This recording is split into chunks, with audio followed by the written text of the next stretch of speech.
Hello everybody, welcome to the video. Today we are going to be going over the best setups I've made for all of the relevant 250s. There's like two that are missing here. I think the TM and the Yamaha 2023 version I don't have in here, and there's one other that I can't remember. It's that irrelevant. Before we get into things here, settings, you want to go here, you see where it says input 1, 2, 3, graphics, MISC. That's miscellaneous. You want to make sure your units is selected on US, because if you have it on metrics or UK, the setups won't show up the same. So US, and then press done, and then you'll go to garage. I have motocross set up for you boys, and I have a supercross set up for you boys. We'll start the motocross with 1.45 gallons of gas, 80, 120, 20 here on the front disc, whatever, front leverage. Then suspension, here it is, 27, 13, 12, 10, and 110 for the front suspension. I found that this kind of works like kind of the best is to well, you can check it here compared to the default. You don't really change much on the whole spring in general. And then this is kind of weird because there's like two clickers here up here, so you want to click this up once. Okay, so you want to click up once. So the one where it's 27, here's the base 27, you click it up to 27. Really confusing, but that is what it is. I'll get rid of this real quick. And then you got 256, 17, 1 3/4, 15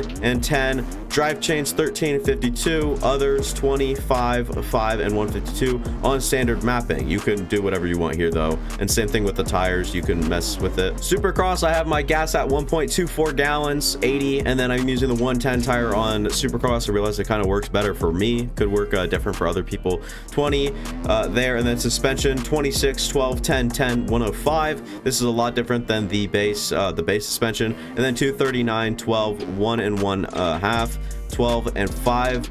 Go down to drivetrain 13, 52, others 10 or 27, 3, 1, 48, and then I have it on aggressive for Supercross. One thing to remember about these setups is they are made by me, and I'm not one to go test the bike for 10 hours to get a nice setup in. It's kind of just a trial and error process that I did. I took like probably half an hour to 45 minutes on every bike, Supercross and Motocross, kind of just put together the best balanced setup I can. That's why this video is labeled so far, because I definitely expect better ones to be out before no time, but until then, these bikes should tie you over, really get a basic feel of the bike, kind of minimize the weird things from each bike, and kind of just settle in nice suspension work for all of them, and power and whatever. So these bikes are known nice, and the things I really love about this GasGas bike is just okay, see now, in my defense, that corner just doesn't work well with the game, and everyone knows that. But what I'm trying to say here is with the GasGas, just how smooth it is. I love the normal stuff here. This is my motocross setup, and just really like the way that it can flow around a track. I definitely prefer it on motocross over supercross, but there are definitely some bikes that are a little bit vice versa.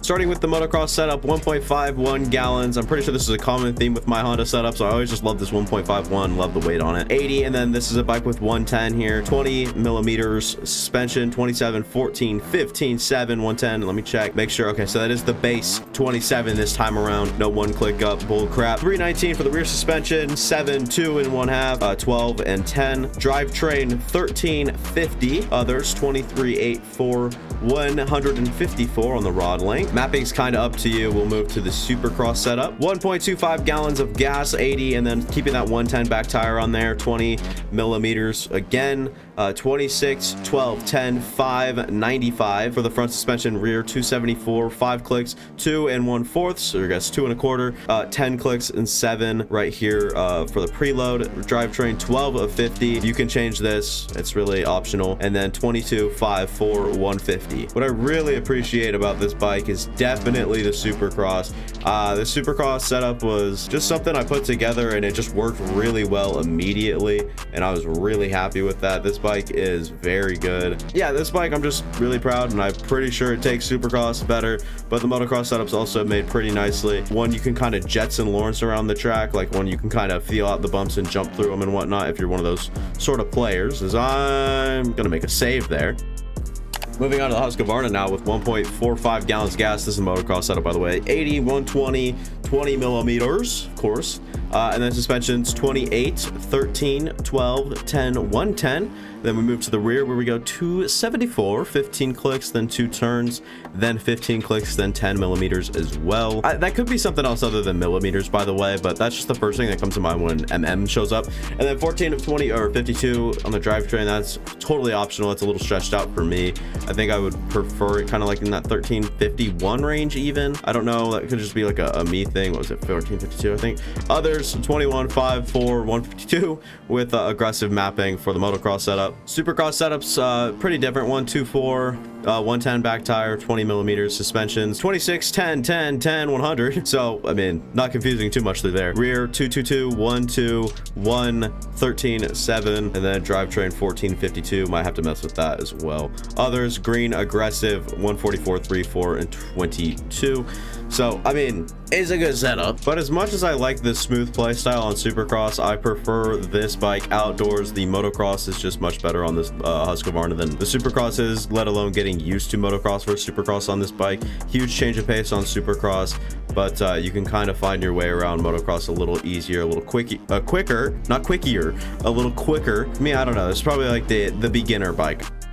Now the Kawasaki Supercross setup, 150 or 1.56, and then 90, 120 back tire, 20 millimeters. Suspension 29, so we're going pretty heavy here with the front suspension. 13, 13, 7, 110. Rear suspension 319, 12, 2 and 1/4, 13 and 10. Drivetrain 1350. I'm pretty sure that's stock. 21, 3, 4, 135 for the others tab. On Supercross, shake things up quite a bit. 1.24 gallons of gas, 80 and 110 front and rear tires. 20 again on that front leverage, and then suspension 26, 10, 10, 3, 105, go down quite a bit, and then 285, 10, 1, 10, 5. Drivetrain 1350, others 21, 5, 4, 127. I definitely prefer outdoors on this bike. The Supercross setup I have on it is nice and all, and it takes a lot to go down, because like if you're riding Supercross right, you case a jump, you're probably just not going to go down casually. This bike kind of minimizes errors, but I definitely prefer outdoors for sure. The Motocross is just, in my opinion, much better on this bike and bike setup. But this bike overall, in my favorite, or is one of my favorites, and my favorite is definitely Motocross for this bike, and it's not close. Supercross can be a little hazardous.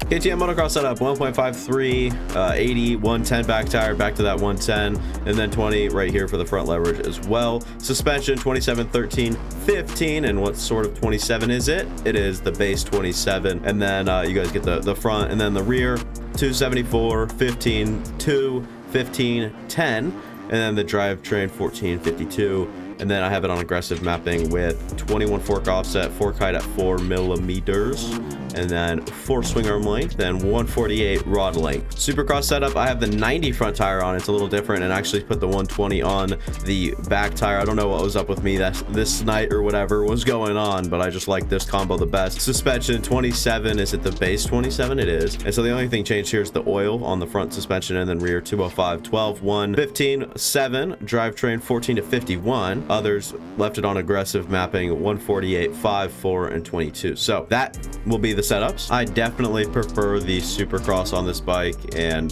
it's not close. It's just I just think that this bike is just better suited for it. Motocross setup here for the Suzuki, 1.53, 80, 1 tire or 120 back tire, and then the 20 again here. Suspension 28, 12, 14, 5, 105 for the front. This seems to be like the best to me. It took a while to kind of dial this stuff in, and then because this bike's already like pretty good, but like just to make it that little bit better. And then rear 296, 15, 2, 15, 7. Drivetrain 13, 50 of course. Others 21, 2, 4, 135. I don't know. I don't know how far off stock this is. It's not. Okay, I didn't think so. Supercross 1.35 gallons of fuel. 80, 120, 20 over here. Suspensions 27, 11, 13, 5, 105, and then for the rear 285, 14, 1, 16, 3. Drivetrain 13, 50. Others 21, 2, 4, 135. And for this bike, I definitely would choose Motocross over Supercross. Supercross can get a little wonky sometimes. Just like, I don't know how to explain it. The weight kind of carries heavier with the Suzuki, and so it could pull you out of some funky things on like a Supercross bull corner or something like that. But with enough time on both, I think the Suzuki is a top tier bike. Motocross setup for the YZ is looking like this is the 2024 version, by the way. 2023, I do not have the setup out on it. So 1.5 or 1.45 chimney Chrysler, 80, 120, and then the tire pressures, obviously, and then the 20 front leverage. Again, suspensions 27. What 27 is it though? Make sure it's the right. Wow, this is all default. No way. I doubt it. No, actually, like right, like there's just no way. I guess it is, but yeah. So I guess I'm running stock suspension, stock drivetrain, and then general's a little bit different. And others is a lot different. 5.6 140 here, and then we'll look at the Supercross setup in just a sec. 1.35 gallons of fuel, 80, 110 back tire, back at it with the 110, 20 on the front leverage. Again, suspension 26 10 5 6 115 for the front, for the rear 319 7 110 5, and then drivetrain 1350, others 22 5 4 and 140. And then mapping, I have it on 22. This bike is probably the best one, and definitely the most powerful in my opinion. Like, dude, this thing can scoot. It's up there with the GasGas. GasGas has quite a bit of that back wheel power, but this has just that all around just power, man. This thing could definitely fly. And I feel like I've done a good job with these setups to kind of minimize the mistakes that comes with going fast and whatnot. You can kind of just have your fun with it. But yeah, Supercross is great on it, but Motocross is also amazing on it. Like I said, this bike is just amazing on Motocross, and with enough time on it, I'm sure that this bike will probably be one of the favorites. I don't know where the community stands on it, but I'm loving the Yamaha, and I don't know. I actually haven't seen. Okay, this is a horrible representation is what I was gonna say, dude. Like, I don't know what's going on, but the second I try to say something's good or show you guys something cool, nothing goes right. Literally nada. This is the Yamaha. This one's a very good bike, probably my favorite, up there with one of my favorites of all time in this game, and I've barely even ridden it. This thing is such a moldable beast. You can probably still tune this thing a lot more towards where it'd be up there with you know, some of the better bikes with setups up there as well. Because like Doc has a Kawasaki 450 setup that absolutely flies. So there's already some good setups out there, and those bikes are good with those setups, but this bike itself with one of those sort of setups, one of those calibers of setup, would be quite insane. So if there's any bike you're going to spend a lot of time on trying to perfect, I guarantee that this one probably your best bet. So that'll be all for me. Thank you guys for watching. I know not my best video, but that'll be all. If you guys enjoyed, go ahead and leave a like, go down, subscribe, go watch any of the past content on the channel. I'm sure you guys will like it. That'll be all. See you guys. Doses.